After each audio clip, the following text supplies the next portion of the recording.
Salam petani Indonesia, jaya, jaya, jaya, jaya. Kembali lagi bersama saya teman-teman ya.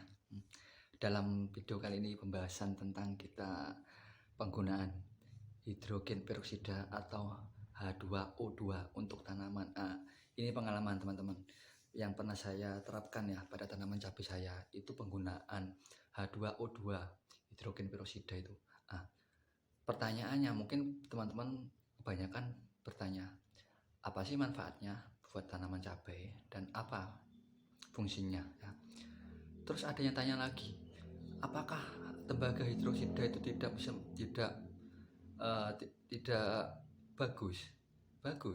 Apakah tembaga hidrosida itu bisa membunuh tanaman? Tidak teman-teman. Nyatanya saya pernah mencobanya dan itu efektif ya. Pertama, tanaman cabai saya itu waktu itu bukan terkena sih, mau menjelang masa pembuahan pematangan. Waktu itu musim hujan, karena teman-teman saya yang menanam cabai itu semuanya itu terkena penyakit jamur ya. Banyak yang dari cacar, terus lalat buah, terus ada yang jamur pitopora, dan ada juga bakteri lah. Manfaat tembaga hidrosida itu dan ataupun H2O2 itu ya, itu bisa mengatasi untuk mengusir jamur, menetralisirkan tanah dari infeksi jamur, infeksi bakteri, menambah kadar oksigen dalam tanah. Untuk caranya teman-teman sebenarnya simpel, dicampur saja tembaga hidrosida itu dengan air, kita kocorkan, bisa dilewat dari akar atau kita semprotkan langsung ke tanaman itu sendiri. Kalau pengalaman saya itu kemarin ada dua itu. Pertama saya kocorkan, waktu pengocoran itu juga saya mencampur dengan pupuk-pupuk kimia. Waktu pengocoran susulan itu saya mencampuri tembaga hidrosida yang waktu itu berkadar kurang lebih itu 35% kalau nggak salah saya beli itu ya, 35% atau 40 nggak salah. Itu saya beli itu yang kemasan 500 ml, itu saya campur ke dalam air.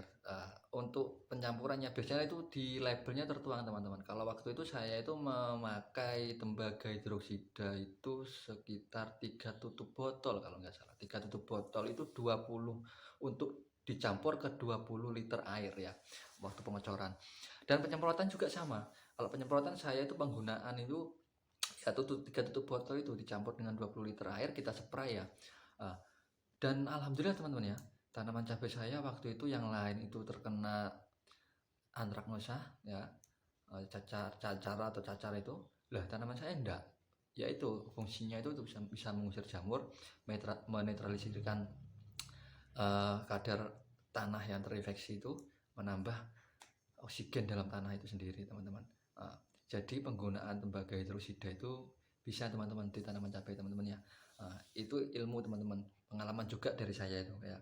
Tolong sampai catat nanti kalau apabila ada kendala terkait dari jamur, terus bakteri ataupun yang lain, penyakit yang lain, terus itu bisa meningkatkan tunas-tunas baru itu bisa bermunculan lagi teman-teman.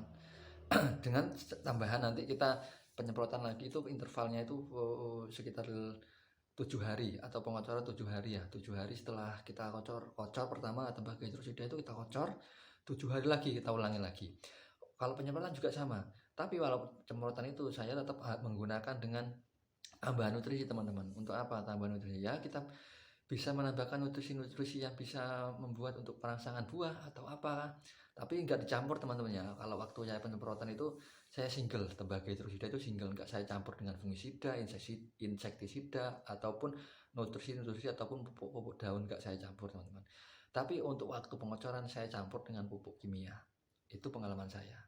Jadi tembaga hidrosida itu bisa digunakan di tanaman cabai ya, nggak cabai aja sih sebenarnya, tapi yang saya pernah lakukan itu tanaman cabai teman-teman. Yang kemarin itu tanaman cabai saya. Dan fungsinya itu banyak teman-teman tembaga hidrosida itu ya, seperti yang contohkan itu tadi ya, untuk mengusir jamur, menambah kadar oksigen dalam tanah, menetralisirkan tanah, dan bisa mengusir hama. Apa itu teman-teman ya, bisa menambahkan menumbuhkan tunas baru. Jadi sangat bagus tembaga hidrosida itu teman-teman. Untuk teman-teman yang pemula, jangan takut untuk menggunakan tembaga hidrosida, itu sangat aman bagi tanaman asalkan penggunaannya itu sesuai dengan aturannya. Aturannya di mana ya, ada di labelnya itu biasanya itu. banyak dijual itu tembakau hidrosida itu. Saya itu beli di online teman-teman. Kalau teman-teman susah nyari, biasanya di kios itu jarang yang jual ya, jarang. Itu saya belinya di online. Murah kok, sekitar berapa? Nggak sampai 100 ribu waktu itu, yang 500 ml itu murah. Nah, jadi itu pengalaman saya teman-teman, boleh dicoba ya. Sekian video dari saya kali ini. Tetap semangat, petani Indonesia jaya, jaya, jaya, jaya, jaya.